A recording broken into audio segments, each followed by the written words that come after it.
Eu acredito que é legal a gente pontuar o que muitas vezes as pessoas confundem nessa questão da denúncia cheia e da denúncia vazia.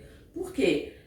Colocado de forma simples, né, como eu coloquei ali o exemplo do copo cheio e copo vazio, a denúncia cheia ela precisa de um motivo para retirar o inquilino daquele imóvel que está alugado, em caso de locação residencial. Então, o que muitos confundem é que assim, se o proprietário tiver um motivo, ele pode retirar o inquilino. Ele faz uma denúncia vazia e aí as pessoas uma denúncia vazia, perdão, uma denúncia cheia. Uma denúncia cheia. E aí retira aquele inquilino daquele imóvel. E aí o que muitos pensam é que se ele tem um motivo, atende algum daqueles motivos, ele pode ir lá e retirar o inquilino. Só que não é bem assim. Não, não é bem assim, porque lá no o inquilino, o inquilino alugou o imóvel, existe um contrato de locação, né? E vamos dizer que esse período do contrato de locação é 30 meses. Foi colocado lá, estipulada essa data de 30 meses no contrato de locação residencial, vamos dizer assim, vamos deixar tudo muito bem mastigado, né? Existe um contrato de locação residencial, que o inquilino de 30 meses. O inquilino entrou no imóvel, entrou no imóvel, ficou lá um ano, até um ano, ele cuidou muito bem daquele imóvel. Ultrapassou essa data, começou a haver um relaxamento, vamos dizer assim.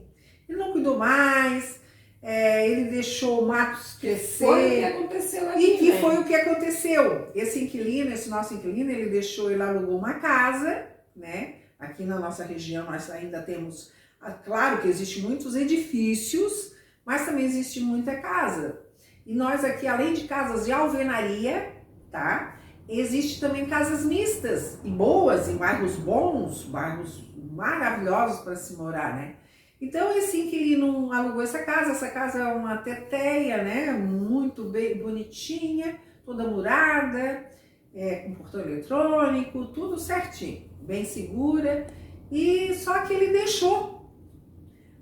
começou a não ter capricho pro imóvel, né? Na parte externa, né? Na parte externa, principalmente, né? Isso que a gente quase não... porque quando se passa lá na frente, aí se vê, né? Que a casa não está sendo cuidada. E a lei, lá no artigo 23, que é o artigo a obrigação do inquilino, do locatário, né? É manter o imóvel, né? Manter o imóvel como se fosse seu. Como que o imóvel fosse seu. Então tem que cuidar, né? Aí envolve um pouco de capricho. E daí, então, aí o proprietário, os parentes do proprietário passavam por lá e via, era lixo acumulado, era mato crescendo. Aí a pessoa proprietária do imóvel já começa a imaginar, né? Se por fora tá assim, imagina como é que tá dentro. Nossa, daí, aí nós, nessa hora, nós temos que ser psicólogo, porque corretor tem várias profissões, né? Além de ser corretor, lógico, né? Nós temos que ser psicólogo, tem que ter um pouco de terapeuta, né? Então, nós temos que ter de tudo um pouquinho, né? Porque, olha... Aí ele vem chorar no carro. Aí o que é que faz? Aí né? o que é que ele vai fazer? O proprietário vai fazer... Passa lá, já vai entrar em contato. Não é nem mais em contato, né, gente? Não é nem mais ligação. Ele já passa um zap, né? O zap, já entra lá, passando uma mensagem. Tira aquela coisa de lá. Não quero mais aquele inquilino. Aí vem. Aí a primeira chamada, ele conversa assim. Pede para ele lá manter, papapá. Aí eu chamei o tal do inquilino, ele veio aqui. A gente conversou, não, é porque aconteceu umas coisas assim, assado. Tudo bem, lá foi, né? Claro, a gente tem que chamar e conversar, né?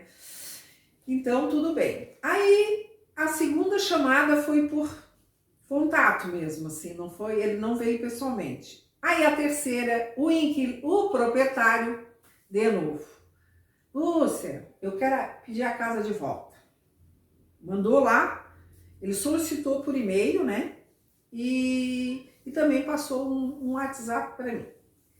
Então, e agora, nessa hora, né? Nós corretores, como é que a gente vai reagir? Vamos entrar e dizer para o proprietário, não, tudo bem, eu vou pedir a casa de volta? Não, existe um contrato de locação onde nós temos que manter a nossa carteira tranquila e segura nessa hora. Então, o que é que nós temos que fazer? Se você não está por dentro da lei, então você consulte um advogado. Ou então, hoje também a gente pode consultar muitas leis em relação ao Google. Mas claro que você, se tem uma carteira de locação, em algum outro vídeo eu falo sobre isso, que o corretor, o administrador, ele tem que contratar um advogado. Se ele tem dúvida de alguma coisa que ele vai elaborar lá, aquele contrato de locação, ele deve consultar sim um advogado, né, que esteja, de preferência, um advogado que seja especializado nessa área, na locação, na lei do inquilinato, sobre imóvel, que seja específico só na parte de imóveis, porque hoje nós já temos, né, vários advogados aí que tem esse Brasil porque fora. A gente tem que tomar cuidado com as pesquisas que são feitas no Google. Também tem que tomar um certo cuidado. Porque se a fonte não é confiável... Não é confiável, né? Isso mesmo. Aquela resposta ali pode já não ser... Pode gerar conflito para você. Ideal. Né? E também, além disso, né, a interpretação pode ser errônea também. Sim. Porque é aquilo que eu já comentei com a Luciana algumas vezes, e quando a gente fala em lei, fala em normas técnicas, né, eu estou mais adaptada a normas técnicas, né, mas quando a gente fala em uma norma, um documento que foi feito por um órgão oficial, a interpretação, muitas vezes, ela vai variar de pessoa para pessoa. Então, às vezes, por exemplo, no caso de uma lei, às vezes um juiz vai entender de uma forma, um outro juiz vai entender de outra forma. Sim, isso existe mesmo, em todo esse Brasil afora, né? Ainda mais esse Brasilzão aí que é enorme, né? E de estado para estado tem muita diferença, né? Só entrar lá nos TJ daí da vida, consultar algumas ações lá que se você tem dúvida ou alguma coisa assim de situações que foram resolvidas perante a justiça, pode haver várias interpretações de estado para estado. Tem diferença sim, tem diferença, porque eu acredito que essa diferença seja porque cada caso é um caso, né? Cada caso é um caso. Então, assim, nessa hora, daí o que eu fiz, né? O proprietário lá, Lúcia, eu quero. Não. Aí, tudo bem, deixei a poeira, né? Aí, qual é o horário que nós podemos conversar, né? Porque essa conversa já não vai ser mais ali só passar um áudio lá, né, no WhatsApp, gravar um áudio e mandar para ele. Não. Qual é o horário que a gente pode conversar agora ou não, ou tal horário. Agenda-se um horário com esse proprietário para você explicar para ele que existe o contrato de 30 meses e que esse contrato deve ser respeitado, porque se nós não temos, né, poder para chegar para um inquilino e dizer para ele desocupar o imóvel em 30, 60, 90 dias. Existe um contrato, existe um prazo onde nós temos que respeitar. Existe um contrato de 30 meses, né? Que existe um contrato de 30 meses e deve ser respeitado, né? A análise nesse caso, ela é simples no sentido de que tens um contrato escrito e aquele processo de locação está dentro do que está escrito naquele contrato, tem que respeitar o prazo do contrato, independente do qual prazo seja, se ele é de 30 meses ou se ele é inferior de 1 ano.